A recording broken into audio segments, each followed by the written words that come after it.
if you're a seller, do you care how long that holdover period is in the contract? It's irrelevant to me. Why? One, I don't think it's going to be relevant, period, because I don't think we're going to get to the end of the contract and that won't be a factor. But I also think that if I'm selling, I'm selling. So if I don't sell with this real estate agent, then I will be hiring another one. So whatever the holdover period was is irrelevant. What's up, everybody? Welcome to episode 165 of KT Confidential, the real estate podcast. We're your hosts. I'm Ariel. He's Adrian. And this is episode 165. Today, we're talking about holdovers and holdbacks.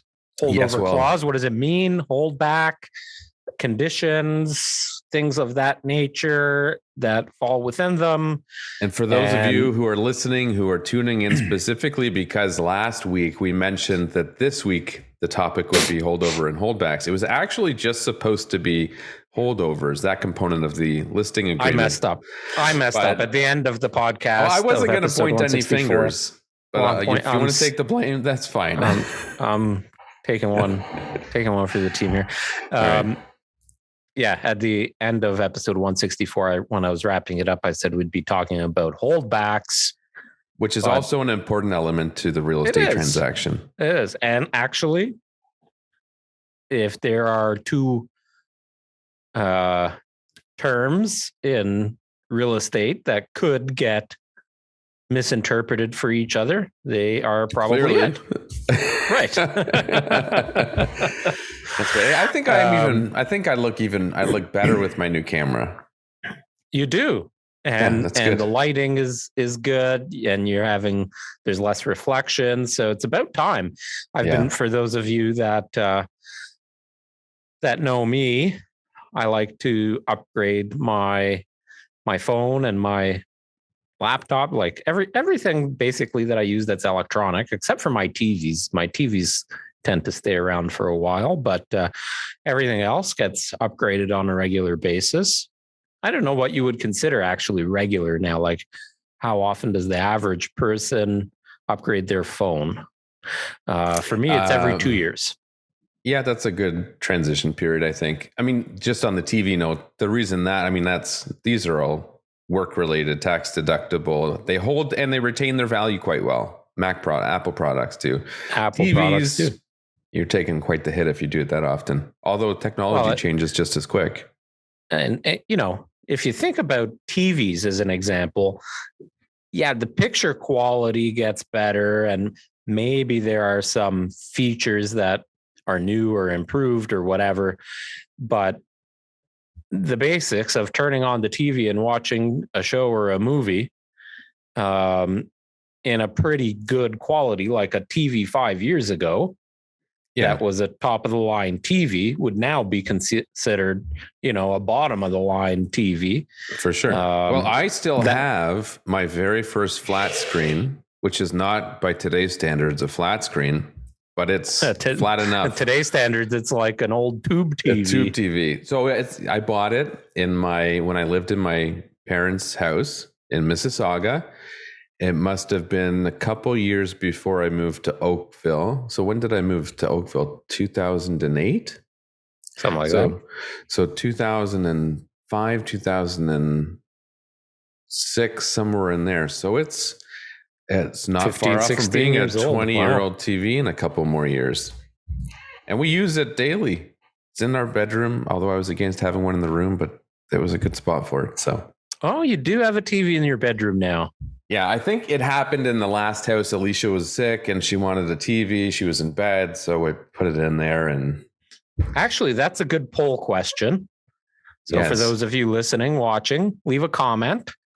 Would love to know if you have a TV in your bedroom, and is there one spouse that wanted it more than the other? See, for me, I can't really watch TV in bed a whole lot because as soon as I get into bed, my brain shuts down. I start to get tired. I maybe get through one episode of a show and then I'm done. You know what it does to me? But really, if you think about it, Like I've got speaking of upgraded phones, I upgraded my phone last month. Yeah. And I got the Pro Max. So the bigger version of the phone, which I was kind of against, but I said, you know what, for our purpose and reviewing contracts, it's a little bit easier. To me, it's just a little too big for my pocket and for my fat little fingers, but it's a TV, right? Yeah. Like you've got all the TV apps on it. You can have the Netflix and the Disney and whatever on your phone and watch TV on your phone. So the Netflix and the Disney. Yeah. It's like one of my favorite YouTube viral videos of all time, where the little old Italian grandma, and she keeps saying hey Gugu. Oh yeah. You're teaching her to use the Alexa. Yeah. Or whatever. Well, and the Google Home or something. Yeah, that was a funny one. I saw that. Yeah. And she's going, hey Gugu, hey Gugu. Yeah. And she's shocked by how it's responding to her. Anyways, let's get to it. Let's start with the holdover. Yeah. So I'll read the clause so people know exactly what this is. So this is a clause within the listing agreement. So when you sign a document to sell your house with a real estate brokerage, the listing agreement is one of the forms you'll sign. It's a 3-page standard form in Ontario anyways. That's what we've got, and it could have schedules to it, but in section 2 it talks about the commission, and then below as part of that commission clause it reads, the seller further agrees to pay such commission as calculated above if an agreement of purchase and sale is agreed to or accepted by the seller or anyone on the seller's behalf within 90 days. Well, that's a variable, so you could put as many days as you want. 90 days after the expiration date of the listing period, in bracket holdover period. So long as such agreement is with anyone who is introduced to the property from any source whatsoever during the listing period or shown the property during the listing period. So there's more to it, which we'll get into, but that's the premise of it. Is if, let's say, Ariel hires me to sell his house and we have a contract until March 1st, March 1st rolls around and the contract expires, or for some reason we cancel it earlier. If a buyer comes within 90 days of March 1st, and that buyer was introduced to the house during our listing period, whether they saw it on realtor.ca or a real estate agent took them through the house through a scheduled showing, if they make arrangements to buy it, the original listing brokerage is still due their commission. Was that confusing? You often take what I say and make it make sense. No, I think that was a good explanation. I think the whole point of it, really, I think maybe where this got introduced was to alleviate sellers from saying, 2 months after the listing, saying to the listing agent, this isn't working out, let's cut ties. But behind the scenes got a knock on the door from somebody that viewed the property, and maybe it was an open house or something of that nature. Yeah. And now want to try and cut a deal under the table to cut the agents out to quote unquote save the sellers the commission. That's right. So this is actually in the contract to protect the listing brokerage, to ensure that the efforts, the marketing that they do is compensated for in that certain period of time. However, I will say this, and I like to put my lawyer's hat on from time to time, and I would challenge in court, if I was a seller, I would challenge in court if that holdover was for an extreme period of time. For sure. So if you're a listing agent, if you're a listing realtor, and in your brokerage contract with that seller, you put I don't know, 3,000 days, that's not, it could, that number can be. I wonder what would be considered extreme. Well, there isn't that. Correct me if I'm wrong, but from my recollection in all of the listing documents, and I'm talking about all of them. So, we're talking right now about the standard listing agreement with the Ontario Real Estate Association, but in the province of Ontario, you have different agreements that form your MLS listing, which would include the forms for the boards, the real estate boards that you're going to list the property in or on. And in all of those documents, your agreements with those real estate boards, it does ask for the holdover period. So in none of these, is there a disclaimer or is there an asterisk that sets a time frame limit? No, the only limit they have, and it's not even a limit, is the listing agreement a date, how long that contract is in place. If it exceeds 6 months, or if it's 6 months or more, then if it's more than 6 months, then the seller, the client of the brokerage, needs to acknowledge that. Correct.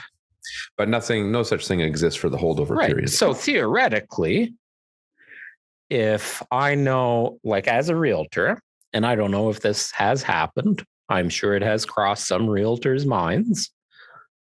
If you have a very unique property, it's a rural farm or, whatever, and your listing period is, let's say it's a year, because hey, maybe even in a year of marketing this property, it may or may not sell. Or if the property is worth $5 million and the seller wants $8 million, and you decide to just try the market and see if there's any interest, and you sign a 1-year listing agreement. And if you want to stop them from, doing what we just said, having the property marketed for a year and somebody come back and say, hey, I saw it last June. Are you interested in selling it? So I don't know, maybe this realtor now puts a 365-day holdover into that. So what is reasonable? What is not reasonable? We don't know. It would go to court. It would go to court, and it would be it would be defined by that judge that would deem it acceptable or not, or reasonable or not. I think one of the things it would come down to is determining whether or not efforts made during that period of time, the listing period of time, whether that played a factor in influencing the buyer's decision. Because if it did, I feel like the time frame should be indefinite. Now, the one exception is that time frame is irrelevant if the seller signs a new listing agreement. The one variable there being the way it's worded is, if you sign a new listing agreement and sell it with another brokerage, that's fine. You're allowed to do that, even if it's within the holdover period. But let's say the original real estate agent charged you 5%. That's what the cost of selling was, 5% of the selling price. The new listing agreement, let's say it's 4.5%. The wording of that clause says that you would still owe up to the original amount. If it's less than the original amount you agreed to, you would still owe that difference.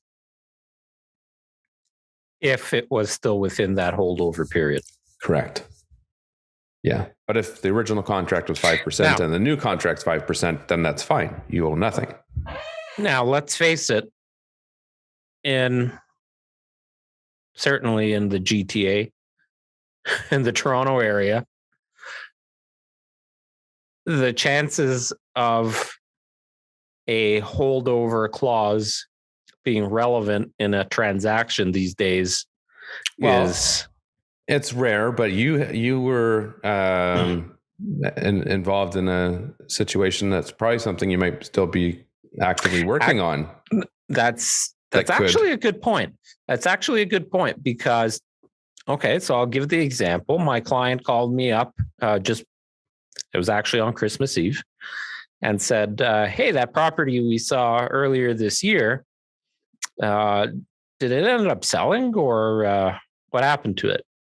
And I said, no, they canceled the listing after one expired listing. They relisted it at a lower price, and then they canceled it sometime later in the summer.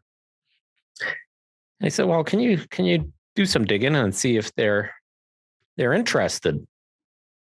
I said, yeah.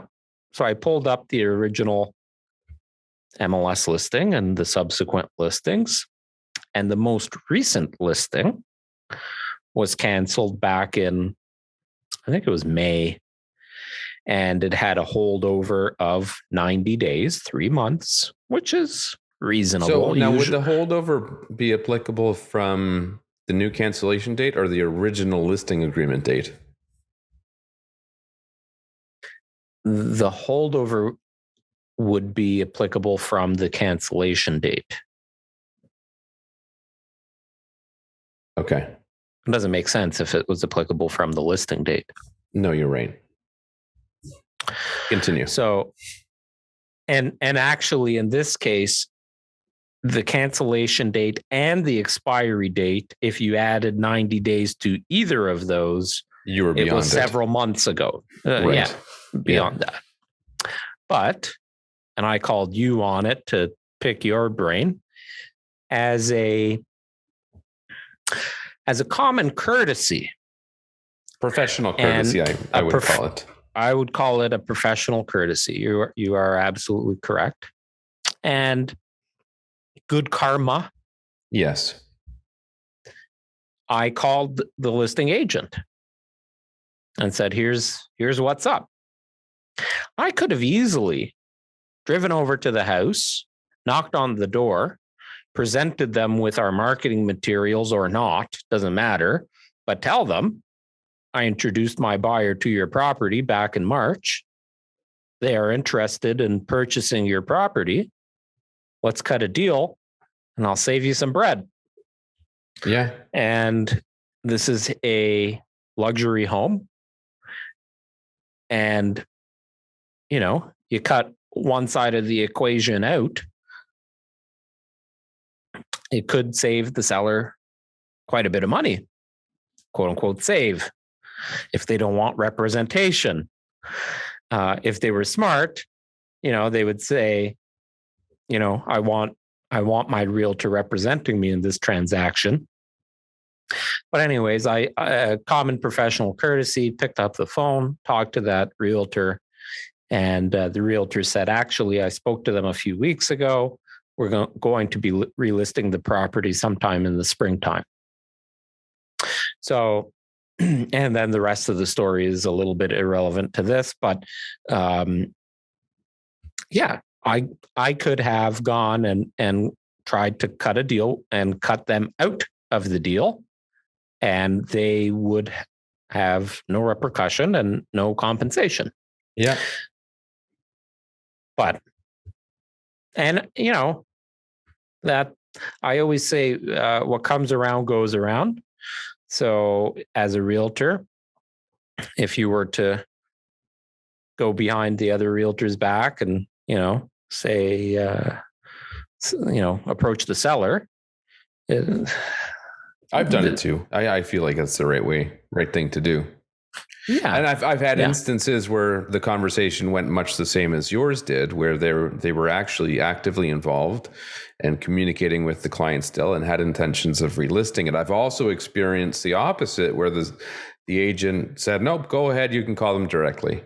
So perhaps they had a falling out or whatever the case may be. Didn't want to deal with them. Right. Right. Now, again, that is just a courtesy.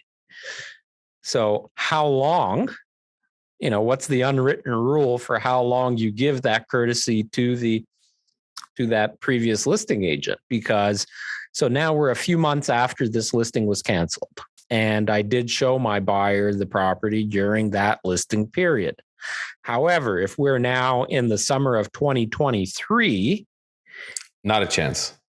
I'm knocking on the door now. Yeah. I'm saying, hey, a year's gone by or whatever. But again, there's no unwritten rule as to what that time frame is. So you're kind of using your best judgment and again, that it's because it's a courtesy. There's other factors that would come into play. Like if you saw that they had listed it 10 times over the last 3 years with the same realtor, maybe they feel committed. So then maybe because you see that, you go direct. But if you see over the last 3 years, they've tried 7 different real estate agents, then maybe, and now it's been 6 months since the last one, then maybe you don't. So there's a lot of things that I would probably take into consideration about whether or not there's, that professional courtesy would be due. But in most cases, that's, every case so far to date, that's the route I have gone. Now, if you're a seller, put your seller's hat on for a second, Adrian. It's on. Do you care how long that holdover period is in the contract? It's irrelevant to me. Why? Because I think if I don't think it's going to be relevant, period, because I don't think we're going to get to the end of the contract and that won't be a factor.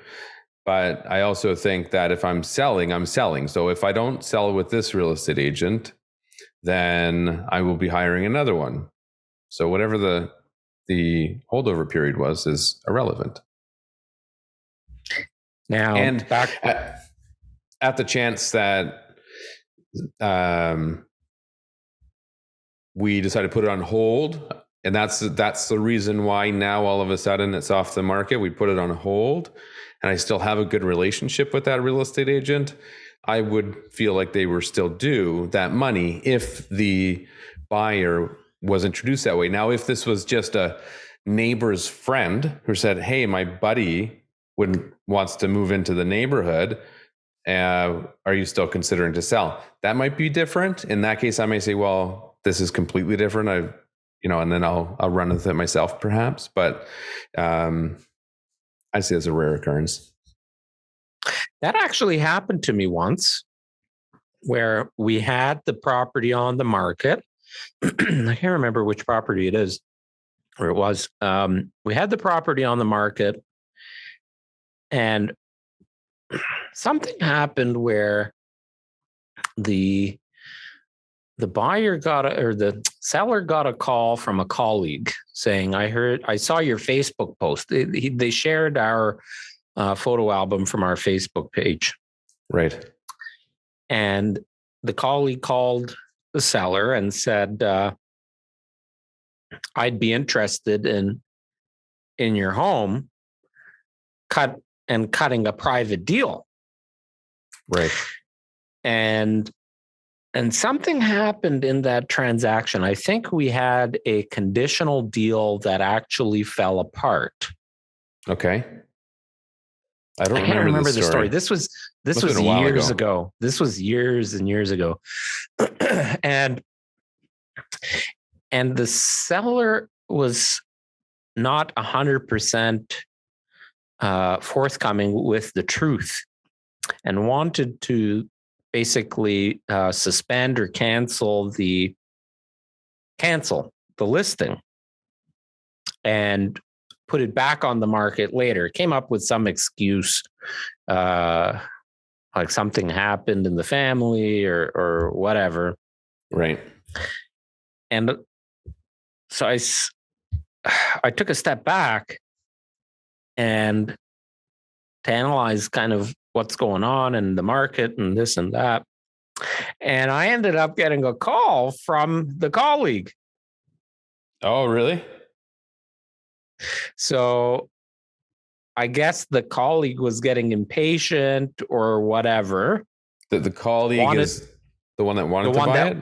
Correct. Okay. So during this conditional period, he tried to, when we found out this deal wasn't going together, tried to re-engage with the seller to cut a deal. At the same time, the seller is trying to negotiate with me to cancel the listing. And they called you. What did they say?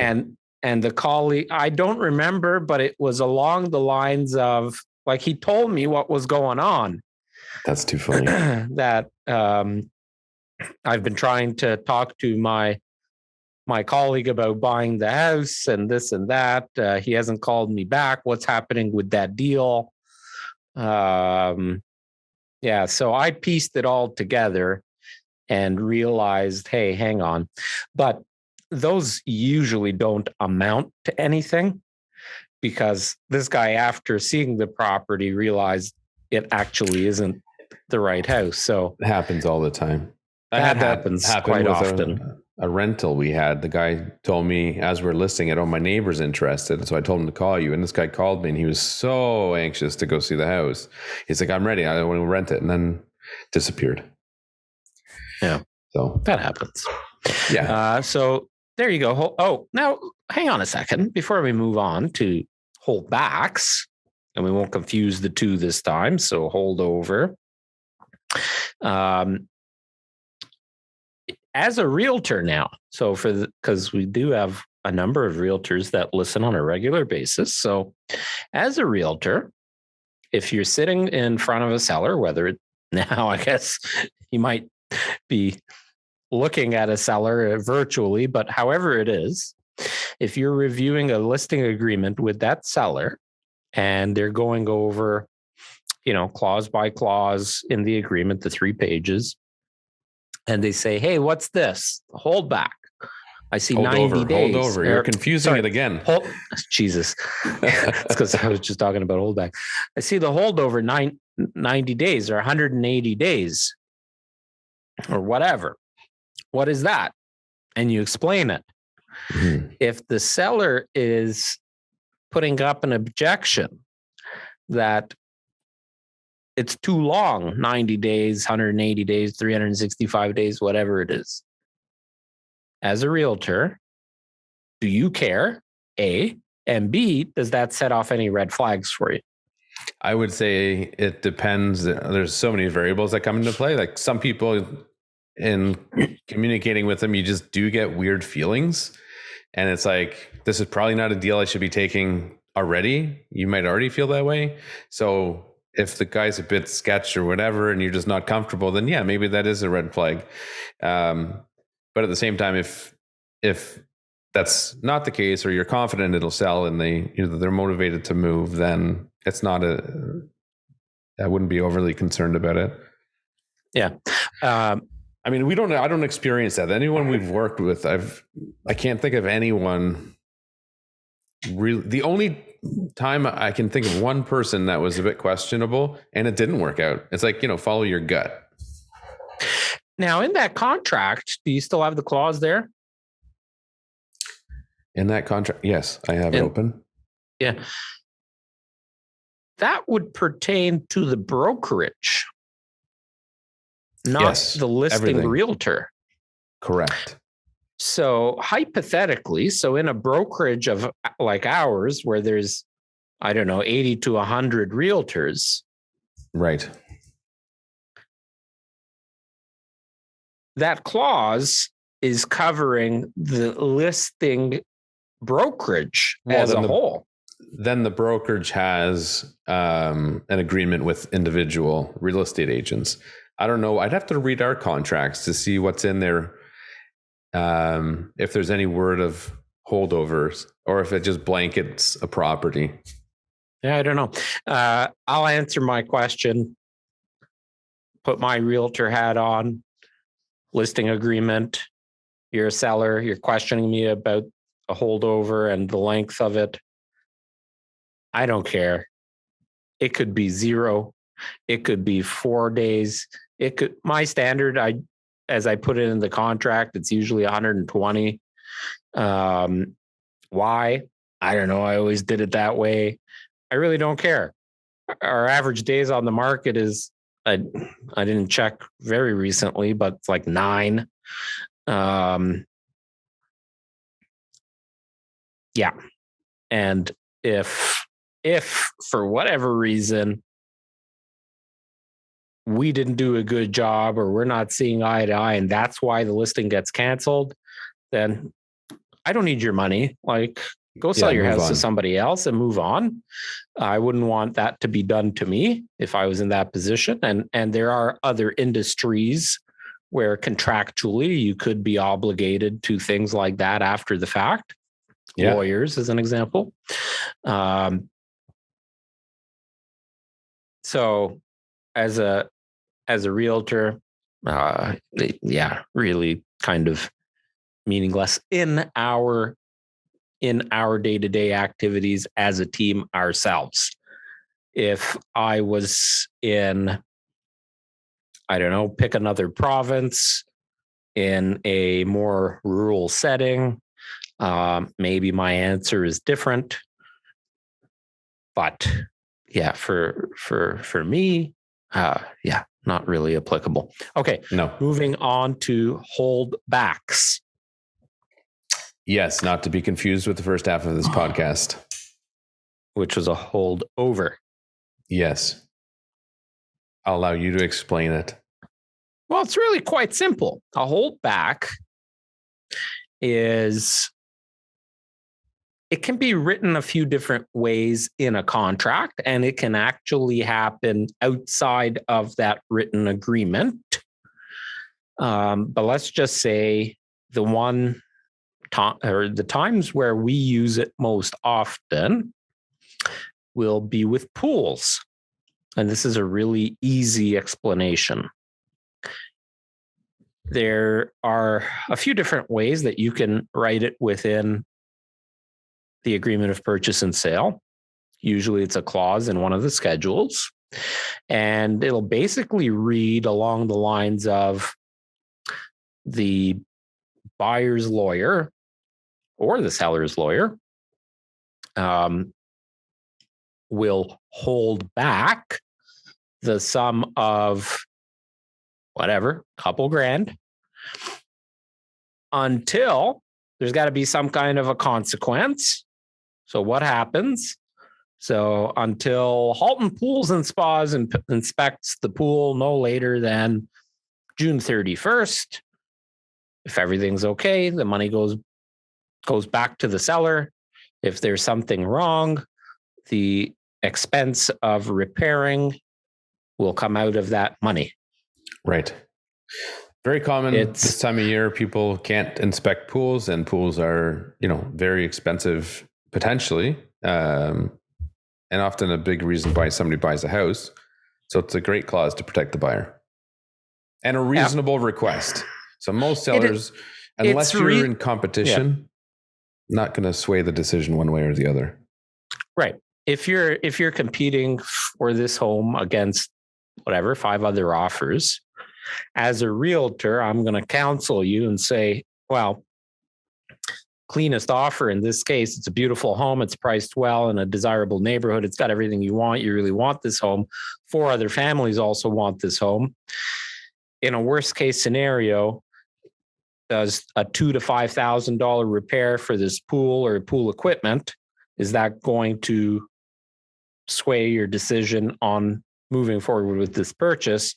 Right. And usually that answer is no. So if you're comfortable budgeting for that, and that's what all this comes down to. Right. Worst case scenario. It's being prepared, and the realtor properly advising and preparing you accordingly. Yes. And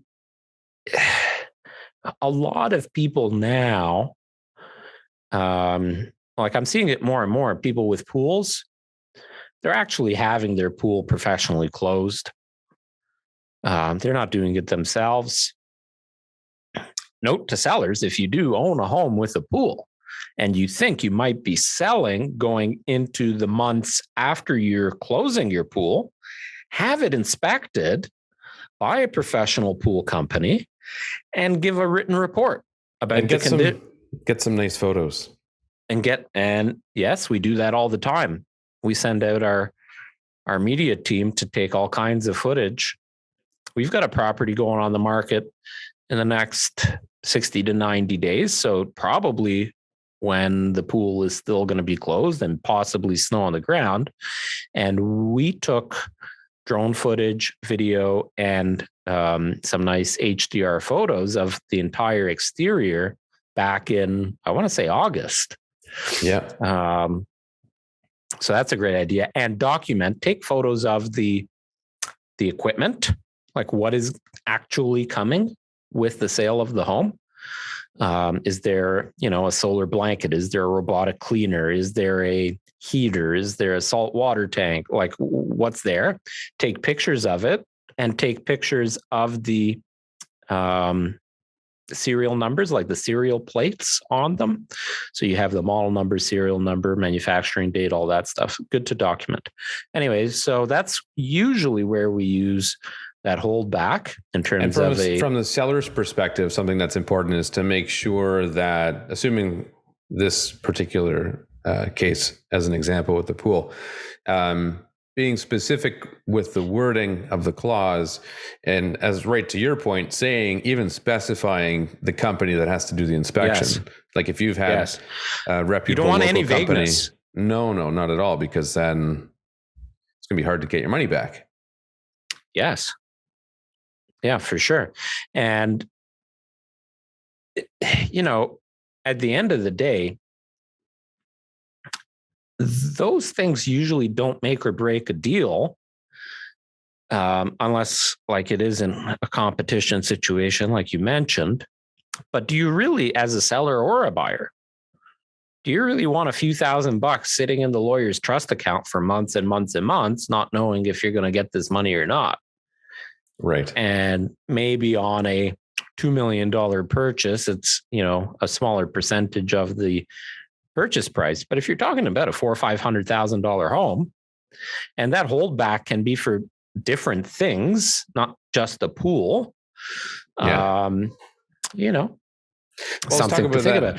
A couple other things that I've done holdbacks for. One is ran into it recently with somebody on our team was asking me about it.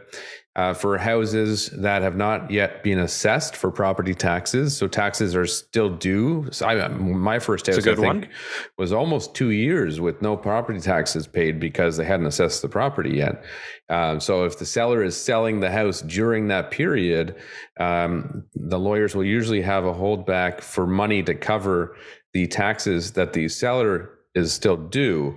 And then once the assessment comes through, they'll pay that off and then disperse the balance back to the seller. Another spot I've seen it used, sometimes implemented later into the process, where the buyer goes to visit the property they purchased, and it's a couple days before closing, and there's tons of garbage everywhere. The grass has grown to 3 feet long.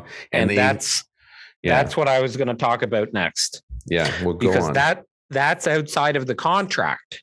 Right. So you're not writing that into the deal. That's now something that has happened in the course of the purchase and up until closing, that if something doesn't get rectified, the buyer's lawyer is then saying, all right, well, we paid $1 million for this home, but we're only advancing $990,000 because whatever. Right. Yeah. And then it becomes a back and forth negotiation, usually dictated by the lawyers. And they're going back to their clients saying, okay, well, this is what they're saying. This is what they're offering, but you still end up closing on the deal on the closing date. But now not all of the funds get advanced. Right. So same premise, just done afterwards. And in your that scenario, could be for many reasons. In your scenario, that one that happens often is where a seller leaves a whole bunch of shit on the property or in the house, right? Like old furniture still in the basement. There's 400 unusable tires in the back corner that they were supposed to get rid of and didn't, whatever. and the buyer goes for that. That's why that last visit, you should always visit the property before you pay for it. Yeah. And the buyer's walking through the property going, Ariel, we got a problem. What's the problem? There's 400 tires in the backyard that they haven't removed. Yeah. So now, or it could be the opposite. They took that bar fridge downstairs that it was supposed to be included. Yes, that happened to me before. Yeah. On the last visit. I don't know if I've said this story on the podcast, but I'll say it again. Purchased a home out in Lincoln, Ontario. It's about, 50-minute drive from Milton. Beautiful custom home. It was I believe it was the builder's only model home. So it was decked out. Beautiful kitchen. And the kitchen was customized to fit the appliances specifically. So the countertops, the cabinetry, the depth, everything to the appliances that came with the house. Right. So now my buyers bought it, and the home was, several years old, 5-6 years old, something like that. Still in great condition.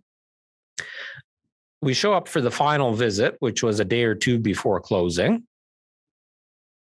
And we see this dinky bar fridge with gaps on either side to the gables where the previous fridge was. And this is dead center in the middle of the kitchen, like it was an eyesore. My buyer says to me, Ariel, correct me if I'm wrong, but that wasn't the bar fridge that was there. And I'm looking at it going, I don't think so. Yeah. So luckily, I had photos in my phone, because when we went for the walkthrough, when we went for the showing and my buyer expressed interest, I immediately started taking photos because I knew we're going to put an offer in. The other thing I had photos of were the serial numbers and model numbers of the appliances. Yeah. And I documented it in the agreement of purchase and sale in the chattels included. So it said, whatever, bar fridge ABC, serial number XYZ123, it's in there. And I had a photo of it. So now again, this is like a day before closing. I went to the seller's agent. I called him up. Yeah. And said, Houston, we got a problem. What happened to the bar fridge? Oh, I don't know. I'll find out, let you know. So now on the day of closing, I'm giving my buyer's lawyer a call to say, just a heads up, before you move any funds, we have a problem with the fridge. Here's the problem, the bar fridge. Sent him all of the documentation that I had, and I get a call back from the seller's agent. Oh, the bar fridge stopped working, so he replaced it with a brand new one. Of lesser quality. Oh, so I did some due diligence after that call. The fridge that was there originally was almost $3,000. Oh my goodness. The fridge he replaced it with, which was from Costco, was $800. Yeah. A little bit of a difference, even though it's brand new, and probably that now used $3,000 fridge was worth less than $800. I don't know, maybe, it's only worth as much as somebody's willing to pay for it. Right. So, anyways, the lawyer ended up holding back something like $2,000 or $2,500 to replace it with a like model. Right. And that's what happened. So he took the old fridge out at went to the property before closing, took the old fridge out. We held back, can't remember the exact amount, but enough to cover a proper replacement. My buyer was happy with that. And that's what happened. So things can happen outside of the actual agreement of purchase. That's not necessarily a clause that something gets held back in. And usually it's held back in trust. In this case, it was just an agreement that I think they may have amended the purchase price. I don't remember exactly. An adjustment on closing. An adjustment on closing. Part of the adjustment. Correct. So then you don't mess with the mortgage, et cetera. Right. So I can't remember if it was a holdback or if it was an adjustment, but things like that happen. The garbage one, I'm shocked at how often people leave legit have to order a bin to throw out all this crap. Yeah. I remember one time, it was probably 2 or 3 hours after my clients got the keys to the house, and the owner was still there. Oh, that happens more often than it should. Yeah. And this was late in the day. It was like 6 or 7 o'clock. And it was an unfortunate circumstance where they had to close on both houses on the same day. Well, I was just going to say, that's one of the reasons. Please try and avoid closing on the same day if it's at all possible. Usually Absolutely. It's a financial implication that doesn't allow you to do it. But most banks and financial institutions allow for some kind of a bridge between the two homes. It's a lot of stuff to coordinate. It could be the buyer on the other end of the transaction for the seller that's moving into the house or whatever. Yeah, a lot of moving pieces. Always lots of moving pieces when you're moving. Well, now everybody knows what a holdover is, not to be confused with a holdback, which you now also know. Thank you for listening to episode, what was it, 156? Was that right? It was? I don't know. I think that's what you said. 165? Oh. No. Thanks for listening to this episode. Yeah. Oh, we can't keep track of it's episode 165. 165. There you go. Bye for now. See ya.